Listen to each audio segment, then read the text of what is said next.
Welcome to the Jed Breaks Bread podcast. My name is Jonathan Edwards, and I serve as a pastor at the Grace Brethren Chapel located in Northwest Ohio. The goal of this podcast is to teach God's truth and how to apply it accurately to one's life so that our orthopraxy might be as good as our orthodoxy. May you be blessed as you contemplate God's word.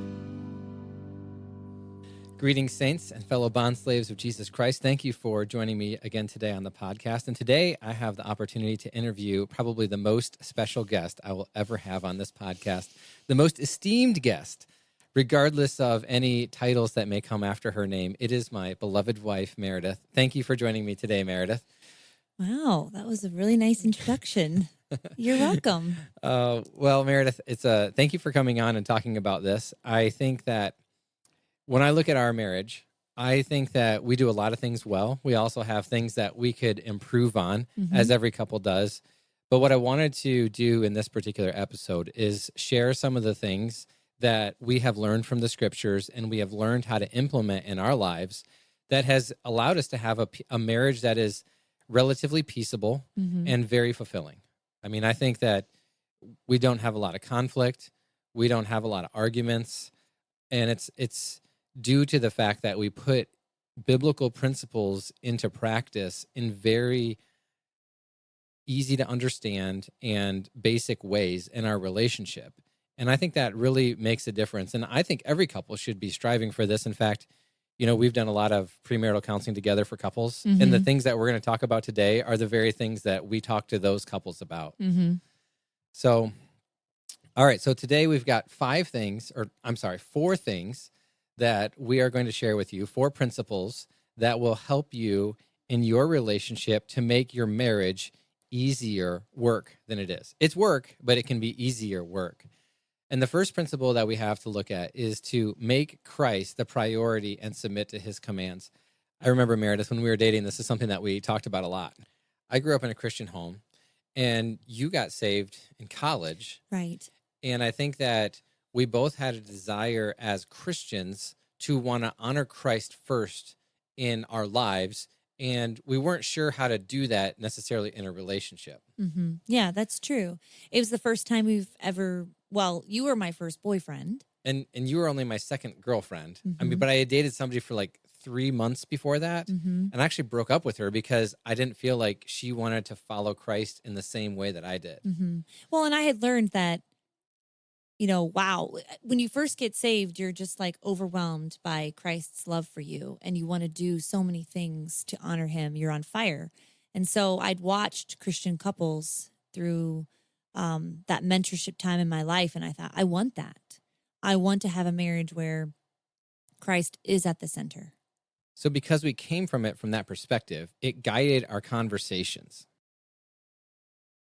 I remember for me that I knew that you made Christ a priority when we were at your grandmother's house on the farm. And I told you that I felt like God was calling me to be a missionary in China. And you were like, I'm good with that.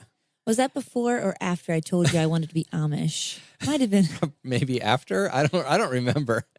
But yes, when you said you were going to be a missionary in China, I thought I was in grad school at the time. Right. And I was going to work my way up to be like a dean of students. Right. I just kept going. I thought, why not? And that sort of changed things when you said, yeah, I'm thinking about being a missionary in this far off, place of oppression. Would you be ever interested in joining me? And immediately I thought, sure.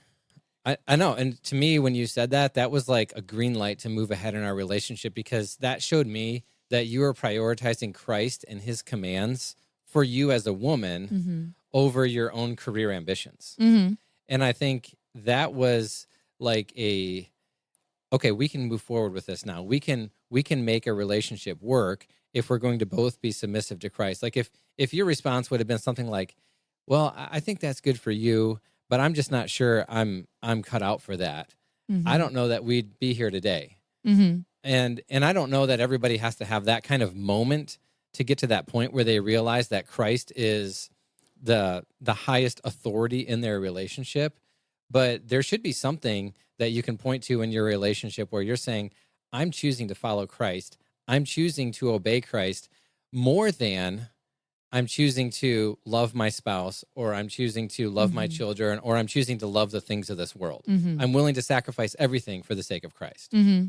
And sometimes you look at people who come into your life, especially your spouse, and you think, okay, there's a purpose and reason why I've met this man, and he's bigger and greater than, you know, a career that I could see in my future. And it's true. Like what I get to do now as a mom and a wife and all the things, it's so much more fulfilling than what I could have done with my master's degree. And I'm grateful that I was willing to make that choice. I am too, to be real honest.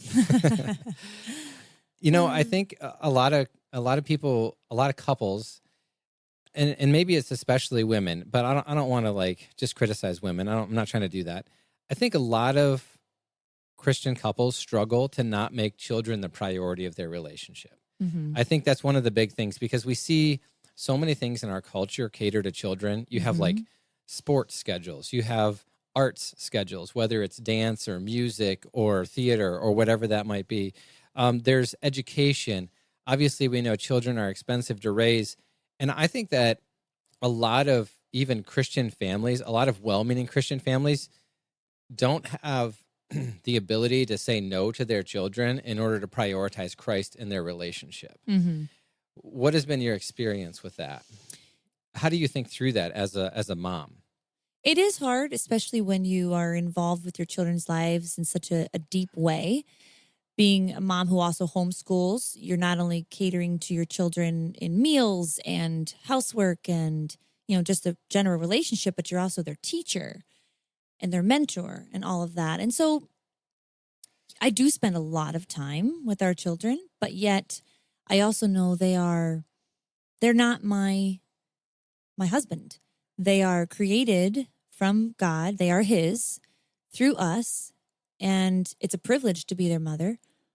But ultimately, it's a short time that I have them in my care and in our care.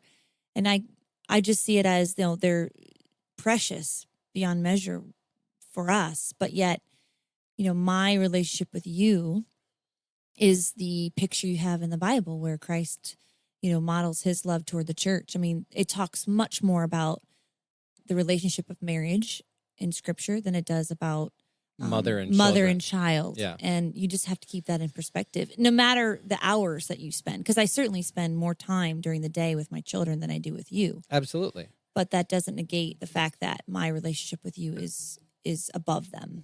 And I think that your commitment to Christ helps you to have that kind of perspective where it's like, I know I have to dedicate all these hours to raising and nurturing children. That's the calling that God has called you to as a mom. Mm-hmm.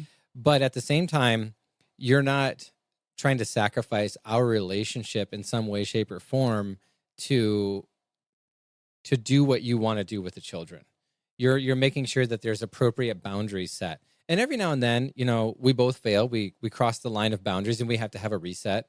But if that's something that's going on in your marriage where children become the priority, or if let's say you don't have children, let's say it's a hobby or a vacation that you want to pursue or some kind of personal fulfillment or whatever that might be, any of these things are not wrong in and of themselves, but when they take the place of Christ in your relationship, when you begin to serve them more than Christ in your relationship, that becomes a real problem. And really, it's a sin problem that needs to be confessed and repented from. Mm-hmm.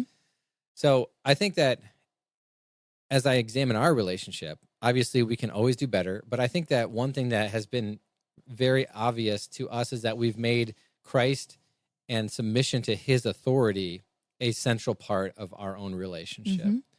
I agree.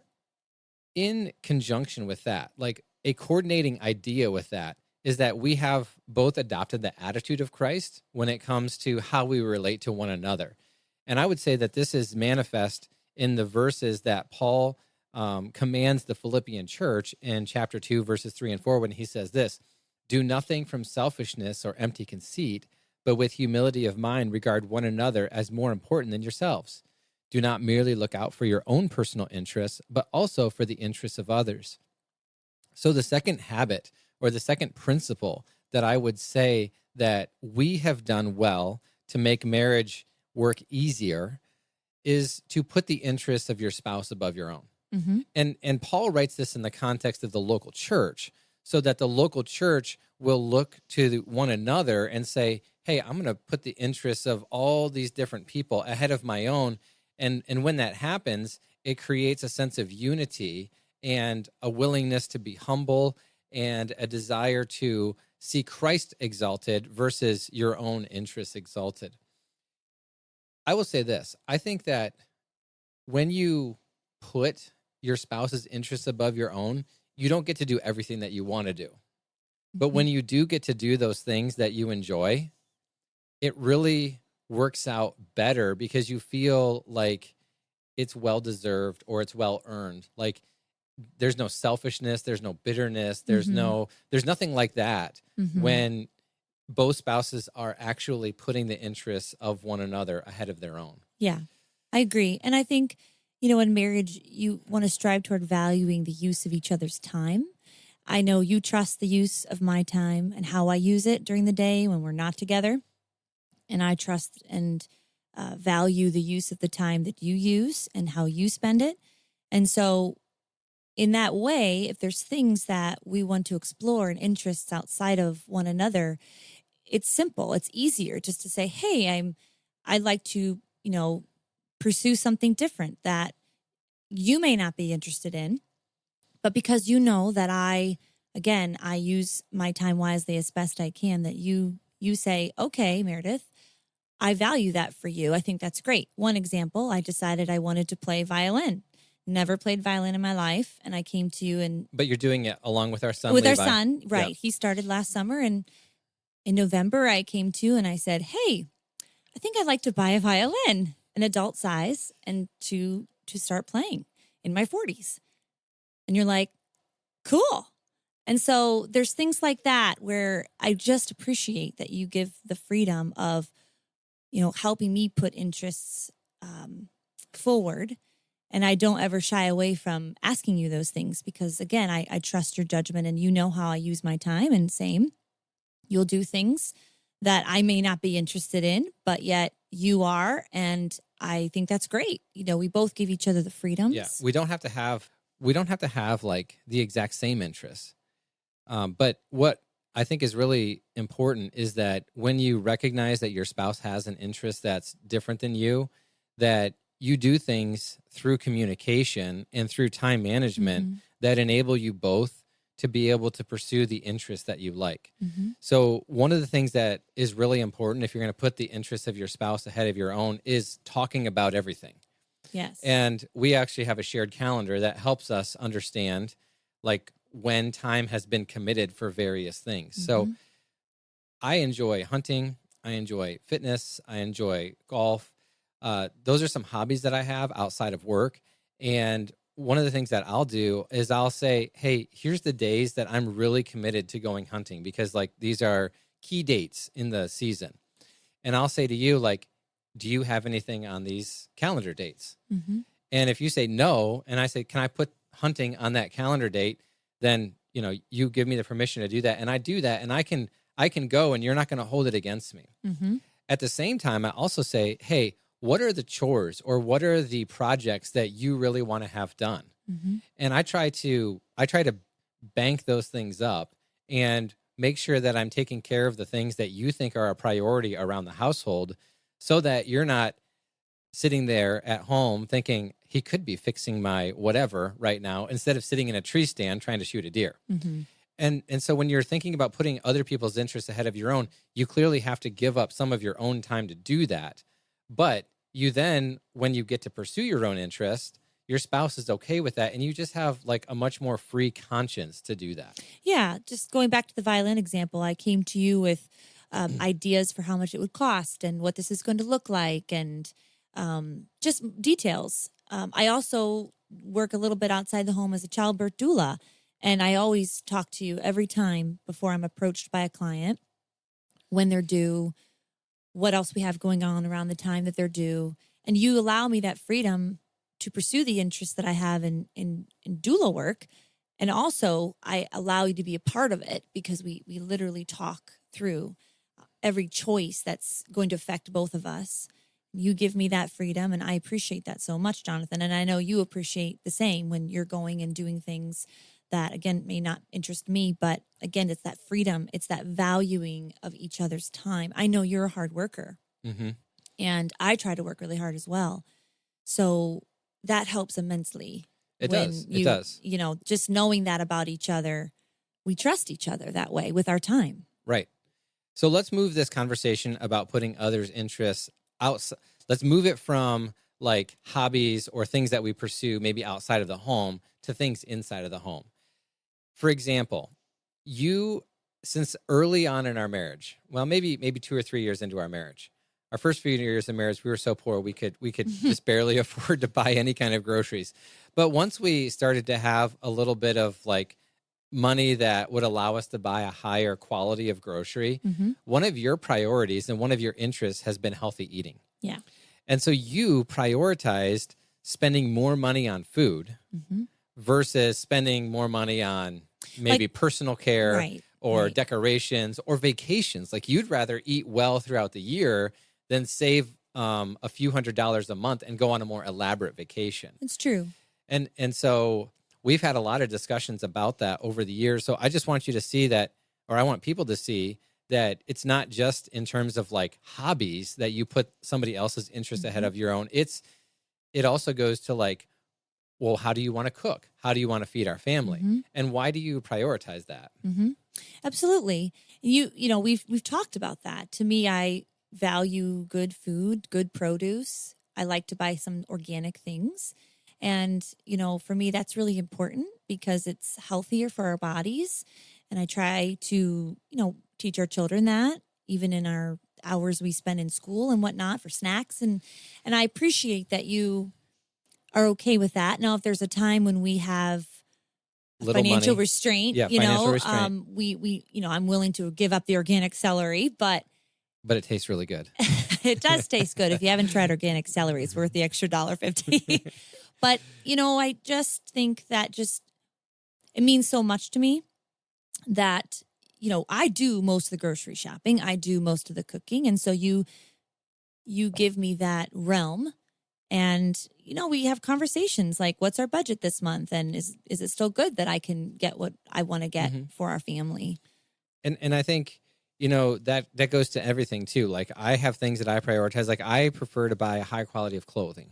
Yes. So like I'm a thrift store shopper and you are not. Well, I do thrift. I just thrift on new items that are on sale. Yes. But you're an eBayer. Right. I have to wear, I wear dress clothes every day for my work. Right. So I want clothes that look really nice. And if I buy higher quality clothes that are used, they tend to last longer than lower quality clothing. Yes. So I spend a little bit more money on my clothing than you do, which most families will be like, that's just... yes, you definitely, but you also say buy well, buy once, or is it the other way? Buy once, buy well, buy once. Buy well, buy once, yeah. And that has taught me a lot because I kind of have always gone for the deal. You've rebought some things. I have. A few times and in you've our marriage. taught me that, you know, your interest in quality clothing has actually been really good for me.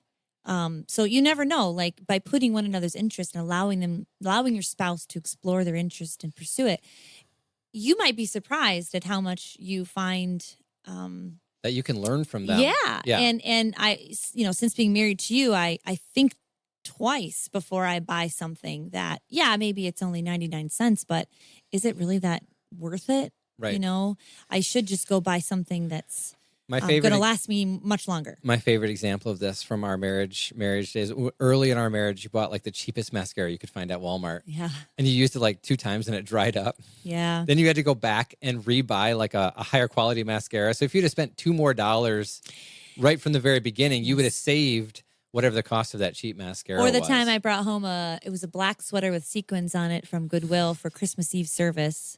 This was probably 2008, 2009. And I brought it home and I said, look what I'm going to wear for Christmas Eve. It was only like $1.88. And you said, that looks like something a grandma would wear at a Carnival cruise. We are not going to have this. I was like, oh. And I thought, well, I'll find something else. And then you went out and bought me a new shirt. I did. With a lady at our church who's really great at clothing. She had great taste. Like, that was so nice. And how long did that new shirt last you? A long time. That's right. Yes. Yeah. A long time. So I think these are just some examples to help you see that you need to apply this truth of putting the interests of your spouse above your own in a lot of different areas in your marriage. And you can see how it applies to hobbies. You can see how it applies to finances. You can see how it applies to communication. I've counseled people and I've said to them, like, look, so-and-so, I'm talking to the husband.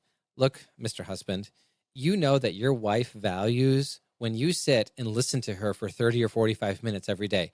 You may not find that to be the most fulfilling use of your time, just because men don't, that's not how men relate. Men don't relate with conversation. And I'm not trying to say that, it's wrong for a wife to talk like that. But if you know that your wife values that kind of conversation and that's what makes her close to you, then you should prioritize making the effort to put aside 30 or 45 minutes every single day so that you can listen to your wife and hear the things that she has to tell you about her day. You may be fine just saying, hey, my day was great. My day was fine. But she may need to tell you a lot more. And that's individual. You don't know. I mean, I don't know what everybody's relationship is like, but that's just another example of how you can put your spouse's interests ahead of your own. Yep. Now, along with putting your spouse's interests ahead of your own and making Christ the priority and submitting to his commands, we're going to move to a slightly, can I say, less biblical principle, but I think it's still important. It's number 3, which is develop the ability to laugh at yourself. So this is the third habit. Develop the ability to laugh at yourself. Dumb and embarrassing things will happen in a relationship. Yes. They will happen in any context of life. In any context of life. It's especially funny when it's with someone you know so well. Right. Well, as I was writing these points out to guide our discussion today, I thought, if you've only been dating somebody for like 3 months and something really embarrassing happens to you, like, you don't have a lot of context of time in that relationship for them to know, like, oh, that's just one small moment of time. So I think the dumb and embarrassing things that we do in life, just they happen to us. I think the less time you have together in your relationship, the bigger of a deal that they seem. However, maturity in your own personality, maturity in Christ, maturity in understanding how the world works will allow you to laugh more and more at the dumb and embarrassing things, because you just realize that it's just a moment of life. It is. And everybody has them, so you might as well laugh at them instead of become frustrated or angry or let them be some source of resentment or bitterness. Yeah, it's important not to take each other too seriously in those times where, you're living life together, and so you see it all. Right. And when things happen that befuddle your day, and you just have to laugh about it. And it's great when your spouse is the same way. Like, I appreciate that you have a really good sense of humor. You're very witty. You make me laugh. I will do something I don't realize I'm doing, and you'll, make a comment that just like it. When you can make a witty comment, not only does it make the person not feel so bad that they did something dumb, but it also kind of lightens the mood and lets them know, like, hey, it's okay that you made that mistake. Yeah. Laughter helps people know, like, it's okay that you made that mistake. Yes. And it's also, a little bit more in the children here than the two of us, but to see your children can witness the two of you work together like that. Right. Is also a really good example for them. I don't, want them to leave our home with like impossible expectations of people. Right. Because that's impossible. So it's good to just look at things sometimes from a glass half full perspective, and to laugh with each other, and sometimes laughing at each other. And that's okay in marriage, because you know each other so well. Exactly. You're not going to do it out of deceit or anger. Yeah. It's not like a mean girl kind of a thing. Exactly. It's just like, I can't believe that thing happened. Can you believe that happened? Yeah. And we might as well just laugh at it. Yeah. And I'm not going to go on social media and post it. It's just life. So one of the families in our church has a lot of kids. And I remember talking to the dad one time. He was telling me the story about one of their dinner times, and kids just kept knocking over glasses of liquid at dinner time. And if you're a parent, you know how frustrating it is when kids just like, they reach for things instead of asking for it to be passed, and then they knock things over. And so it got to the point where like so many glasses were knocked over. At one point, the dad was just like, okay, fine. And he tipped his glass over and knocked it over on the table. And all the kids just like burst into laughter. And it was like his way of communicating, okay, accidents happen. You know, we shouldn't have this happening, but It's this just is a glass of milk. this is just the kind of day that it's been. And so I'm just going to knock my glass over too. Yeah. And I thought that was like a very good story to just kind of describe like what we're talking about. Develop the ability to laugh at yourself. It's just a glass of milk, or it's just a glass of water. Now, granted, I've yelled at my kids a number of times for reaching and knocking things over. And they need to learn not to do that. You have to have responsibility. There's a balance there, okay? So not everything is a joke, but there are a lot of things that could be funny that we are not willing to allow ourselves to make into a joke. Yes, I totally agree. Yeah. And when you do start having kids and they start discovering that there are funny noises that the body makes. Yeah. Or funny things that the Especially body if you can have do. boys. Especially if you have boys. Then you need to just really kind of like, okay, we're just going to laugh at this. Again, teach them that there's an appropriate time and place for that, but allow them to laugh at themselves as well, because that's a good quality that they can take going forward. Yeah. Again, it shows the imperfections of the human nature, and I think it just makes life much more enjoyable as well when you come at it from a little bit of lightheartedness. Because let's be honest, so much happening around us in the world, on the news. I mean, life is heavy. It's even heavier, I think, than when I was a kid. Yeah, absolutely. And so I think it's really important to model that in marriage with one another, to have that, that fun persona with each other, the relationship of just, having a good time. Marriage can be a great time. It's fun. I think that laughter is such a great tool to diffuse frustration and resentment. Whereas if you become angry over things that are dumb and embarrassing, or if you become angry over things that don't go your way, then it just produces bitterness and it produces strife in a marriage. So laughter is such a good tool to diffuse frustration and resentment. And there are going to be things about your partner that just annoy you no matter what. Like how I always lose my keys. Or stack the dishwasher wrong. And all the things and all the little tools you have, like fingernail clippers and tweezers, like they're always missing. Right. It's usually my fault. Right. In fact, I was thinking about this today. I asked the kids have been wanting to know what to get me for my birthday, because my birthday's coming up. Yes. And I said, I would really like 3-9, last year of my 30s. So, and I asked them, I said, it'd be lovely to have my own apron that has my name embroidered on it. And I was thinking about that today, and I was like, if I get an apron with my name embroidered on it, Mary's just going to take it from me anyways. I probably will just use it, but I'm not doing it because I'm trying to be like I want it so bad. It's just like, there's the nearest apron to my eyeballs. I'm going to grab it. And so I thought, I'm going to get this apron with my name embroidered on it, and I'm never going to wear it. So it's true. It's true. My dad used to call me easy come, easy go, Meredith. And I cannot get rid of that disease. We are opposite in that way, for sure. We are. Well, you know what? Again, that's a great example of just how to laugh at it. Like, it'd be really easy to be really frustrated. Like, stop touching my stuff. Stop touching my stuff. And sometimes I say that. Yes. But most of the time, you could say it a lot if you really wanted to. Most of the time, it's just like, whatever. I'm just going to deal, because life is too short to be mad about that kind of stuff. Yeah. So it's true. And I try to make you really tasty meals with my apron. While I'm wearing my apron, I make you tasty meals. So there's always a silver lining. Indeed, there is a silver lining. Okay, so the last thing, and that's a really good transition into the last habit, which is to ask and grant forgiveness quickly.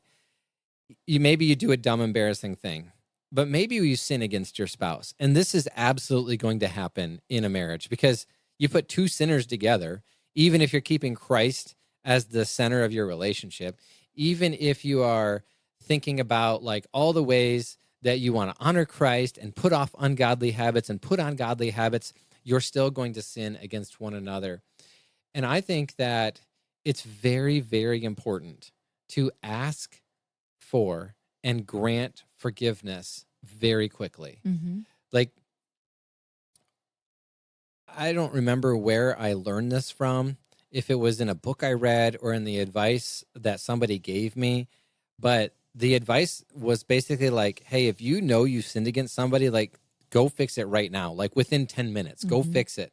It doesn't matter if you're still blazing hot angry, just ask for forgiveness when you know you've done wrong, because that is the mechanism that God has established to restore relationships. Yeah.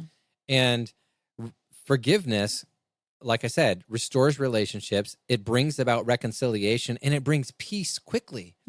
But if you don't ask and grant forgiveness, things fester, they stew, they bitterness. Bitterness grows. So that's something that I think we've really tried to model in our relationship. I would say too. I mean, in Ephesians 4:32, which is a verse I quote quite often when our kids are fighting and there's a sin involved, it's like, love one another, be tenderhearted, forgiving each other. We have to do that. Yes. It is I would say the most important aspect toward the goal of a peaceful home is forgiveness. It's at the heart of that. And in marriage, you have to, we've forgiven each other in front of our children, which I think is important. That's a really good point, actually. I've asked for forgiveness from our children if I've sinned against them, and I know you have too. I have too, yep. Forgiveness should be so easily done in your home. There should never be any question in your home about what to do when sin occurs. Like there should be no question about that. Like it should be so clear that when sin occurs in the home, the person who sinned goes and asks forgiveness to the one that they sinned against. And like you brought up a great point that I didn't even think about, modeling forgiveness to your children. Like when I sin against you and the kids see it, I call all the kids into the room and I'm like, guys, I need to ask forgiveness from your mom because I sinned against her in this way. And then I say, please forgive me for, and then I name the actual sin. Yeah. And they see that transaction of forgiveness occur between us. And that is something that we have then tried to pass on to them. Like, hey, when you sin against your sibling, you need to go and you need to tell them, please forgive me, and then name the specific sin and then let it go. Like it has to be done. Not talk about it again. We don't talk about it again. We don't bring it up anymore. And I know some people have a problem with that because it's like, well, what if the person sins against you in the same way over and over again? Well, you just ask for forgiveness again, and you don't say, even though you did it last week, and this was terrible, and you're doing it again. Or I'm not going to forgive you until you get a better hold of that, or something like that. We all have as sinners, like habits of sin that we tend to commit more than others.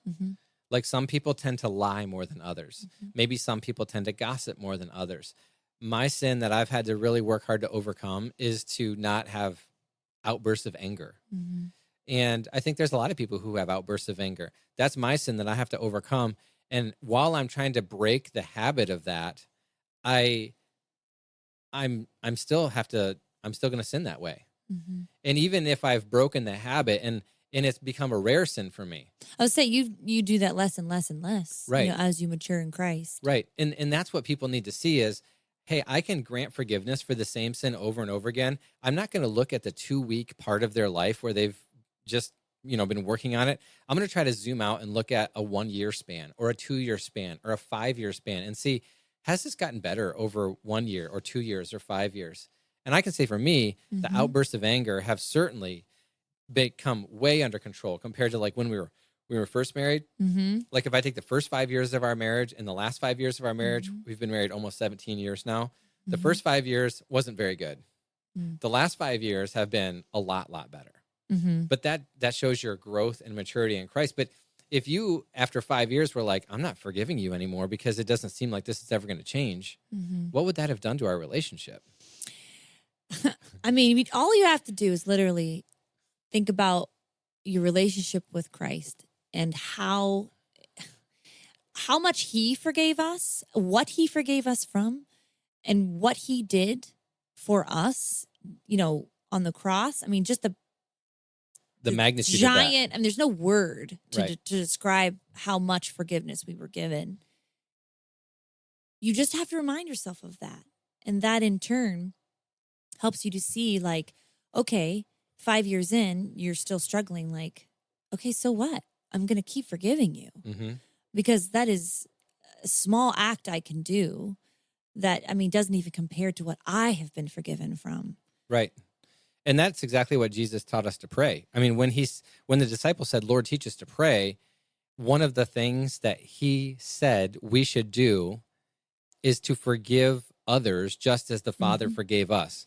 And we have to remember that the debt that we owe the Father is infinitely greater than the debt that you owe me or I owe you. Right. And so, yeah, does it hurt to grant forgiveness and then the person goes back and commits the same sin? Yeah, it hurts. And maybe there are times where you even need to get counseling or accountability to deal with sins that are really habitual and harmful.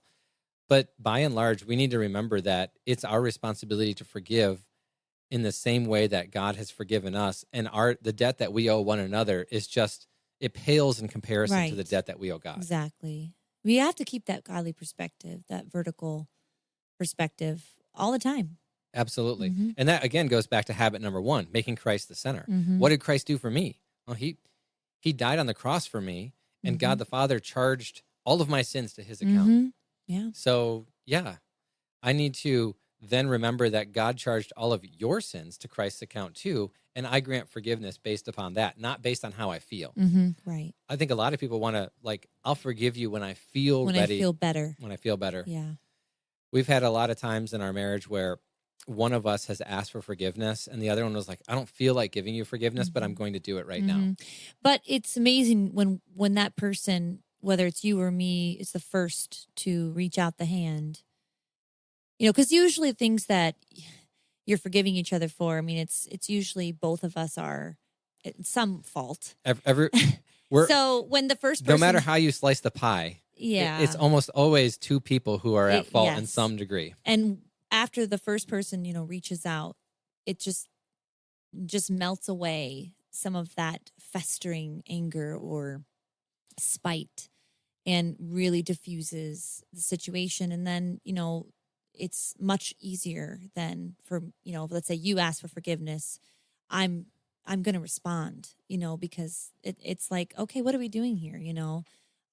We can get through this. It's forgivable.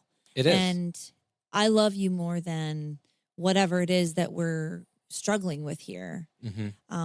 So yeah, it's, I don't know if you wanted to talk about how we used to say, oh yeah, the little cue that our we little used to words. We don't do this as much have. anymore, but well, I mean, we don't have as many. We don't have as many big conflicts as we used to. We really don't. I mean, I'm not trying to say this to boast, but we rarely have conflicts.